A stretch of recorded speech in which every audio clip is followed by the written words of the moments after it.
Assalamualaikum warahmatullahi wabarakatuh.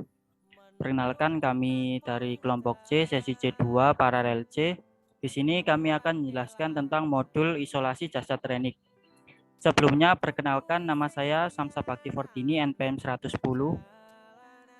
Saya Farida Hasana, NPM 111. Yang pertama ada tujuan dari praktikum isolasi jasad renik. Yang pertama ada untuk mengetahui morfologi bakteri setelah dilakukan isolasi jasad renik. Yang kedua untuk mengetahui cara pemisahan atau pemurnian jasad renik. Dan yang ketiga untuk mengetahui fungsi dari isolasi jasad renik. Selanjutnya pengertian dari isolasi jasad renik itu sendiri.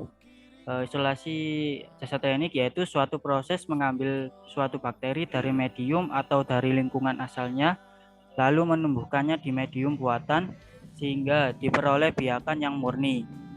Prinsip dari isolasi jasad renik ini adalah memisahkan satu jenis mikroba dengan mikroba lain yang berasal dari campuran bermacam-macam mikroba.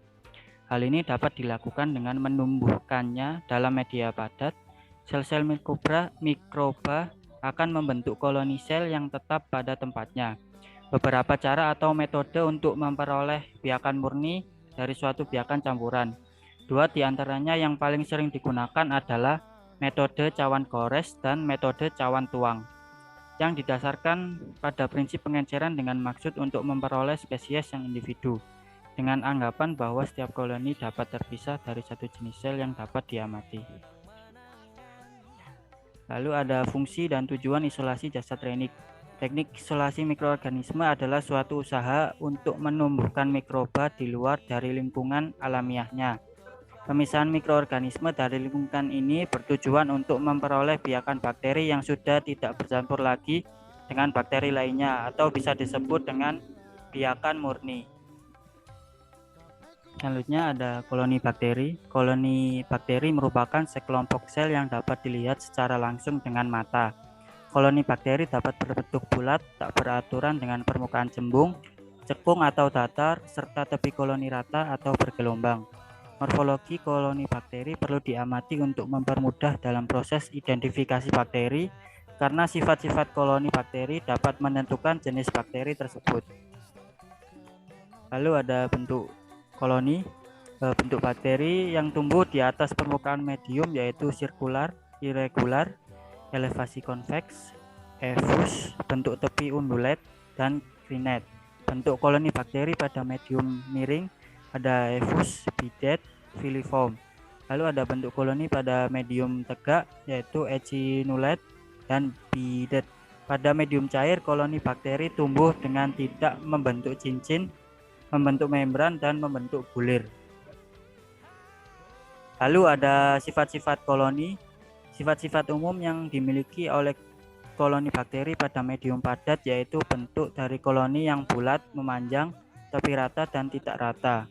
Warna koloni ada yang berwarna putih, kekuning-kuningan, coklat, merah, jingga, biru, dan hijau.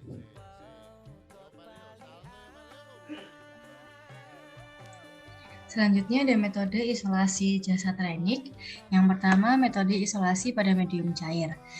Ini dilakukan bila mikroorganisme tidak dapat tumbuh pada agar cawan atau medium padat, tetapi hanya dapat tumbuh pada kultur cair. Metode ini juga perlu dilakukan pengenceran dengan beberapa serial pengenceran. Semakin tinggi pengenceran, peluang untuk mendapatkan satu sel akan semakin besar. Kemudian ada isolasi sel tunggal.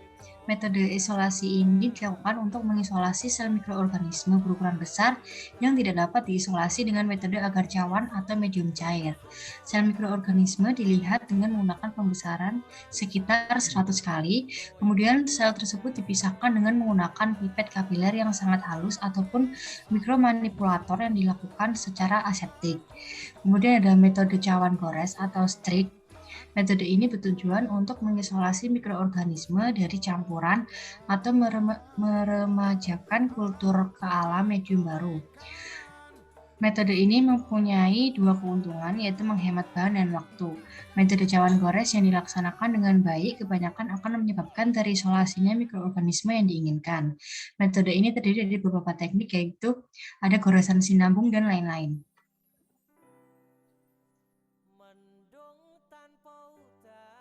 Kemudian ada isolasi pada agar cawan.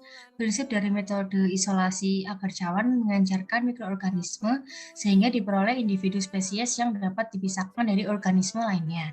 Setiap koloni yang terpisah yang tampak pada cawan tersebut setelah diinkubasi berasal dari satu sel tunggal. Kemudian ada beberapa cara dalam metode isolasi pada agar cawan, yaitu metode gores kuadran dan metode agar cawan tuang. Metode gores kuadran merupakan metode yang dilakukan dengan baik akan menghasilkan isolasi sel mikroorganisme, di mana setiap koloni berasal dari satu sel. Metode agar tuang berbeda dengan metode gores kuadran. Cawan tuang menggunakan medium agar yang dicairkan dan didinginkan pada suhu 500 derajat Celcius yang kemudian dicawankan. Pengenceran tetap perlu dilakukan sehingga pada cawan yang terakhir akan mengandung koloni-koloni yang terpisah di atas permukaan atau di dalam cawan. Selanjutnya ada hal-hal yang harus diperhatikan dalam isolasi jasa training. Yang pertama yaitu ada sifat dari setiap jenis mikroba yang akan diisolasi, kemudian ada tempat hidup atau asal mikroba tersebut, medium pertumbuhan yang sesuai, cara menginkubasi dan menginokulasi mikroba, cara menguji mikroba yang diisolasi telah berupa kultur murni atau sesuai dengan yang dimaksud, serta cara memelihara agar mikroba yang telah diisolasi tetap merupakan kultur murni. Untuk aplikasi isolasi jasa training dalam industri yaitu kultur murni ini berguna dalam mikrobiologi untuk menelaah dan mengidentifikasi mikroorganisme, termasuk penelaahan ciri-ciri kultural morfologis, fisiologis, maupun serologis yang memerlukan suatu populasi yang terdiri dari satu macam mikroorganisme saja. Kemudian ada faktor-faktor yang mempengaruhi, yaitu yang pertama ada suhu. Pada proses pertumbuhan bakteri ini akan bergantung pada reaksi kimiawi, yaitu laju reaksi yang dipengaruhi oleh suhu. Kemudian ada derajat keasaman atau pH. Sebagian besar bakteri memiliki nilai pH minimum dan maksimum antara 4 dan 9 dalam pertumbuhannya. Pada umumnya, pH optimum ini terletak antara 6,5 dan 7,5. Kemudian ada keberadaan oksigen, di mana kebutuhan oksigen pada bakteri tertentu mencerminkan mekanisme yang digunakan untuk memenuhi kebutuhan energinya.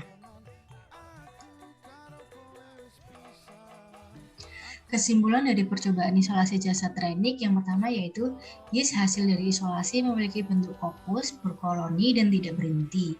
Kemudian cara pemisahan isolasi jasa training ini menggunakan metode isolasi pada medium cair, metode isolasi sel tunggal, metode isolasi pada agar cawan, dan metode cawan gores. Untuk isolasi jasa training ini berfungsi untuk mendapatkan kultur murni dari suatu media.